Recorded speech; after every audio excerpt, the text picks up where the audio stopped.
Pozdrav baštovani.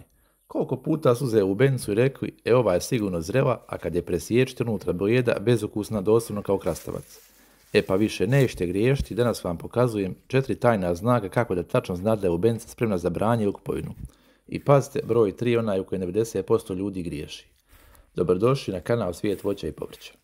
Mi u našoj baš sadimo 4 sorte lubenice, ona prva koju smo prikazivali je Crimson Sweet, zatim crna, ovo je sorta Mirsini, i sadimo sortu Samanta, to su velike duglaste lubenice. Tako da mi smo oni koji proizvodimo lubenicu, tako da imamo dugogodišnje iskustvo i možemo reći bez problema koja lubenica je zrela. Pa da krenemo sa prvim znakom. Prvi znak je naravno donja mrlja, odnosno boja dodira sa zemljom. Prvo gledaj donju stranu, tu je ležao na zemlji. Ako je ta mrlja blijeda, žučkasta ili mala, lubenica još nije sazrela.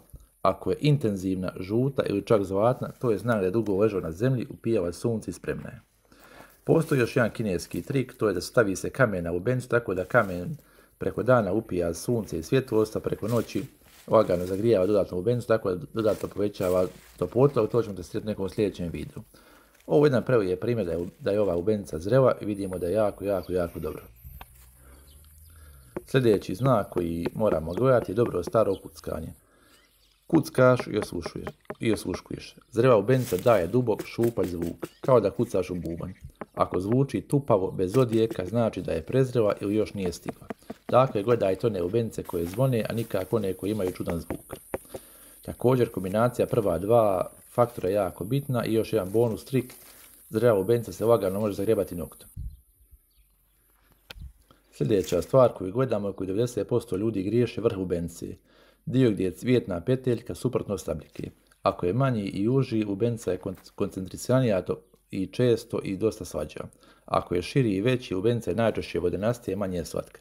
Tako birajte one lubenice kojim je vrh smeđe boje i što manji. To je znak da je lubenica slatka i jako dobra. Tako da ovo je jedan trik koji dosta ljudi ne zna, tako da jako je koristan u procjenjivanju da li je lubenica zrela ili ne. Sljedeća stvar koju ćemo reći je to ova peteljka, odnosno zapir na vrhu lubenice.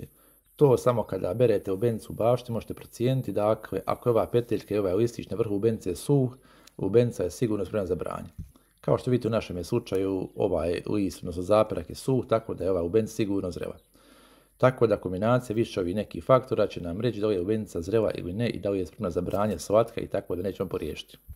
Međutim, Svijet voća i povrća kao mnogo puta do sada će sve to pokazati u praksi. Mi smo ovdje probrali neke 3 lubenice, tu su naravno i dinje i na njima ćemo pokazati sve ove faktore. Dakle, vidimo da se imaju ovu zlatnu mrlju, da su dugo ležale na zemlji. Sljedeća stvar koju radimo je da okrenemo i kucnemo. Vidimo da se imaju taj zvuk koji nama treba. Također, vrh lubenice je smeđ i što manji, dakle, lubenice bi sve treba biti slatke. I također još jedan znak.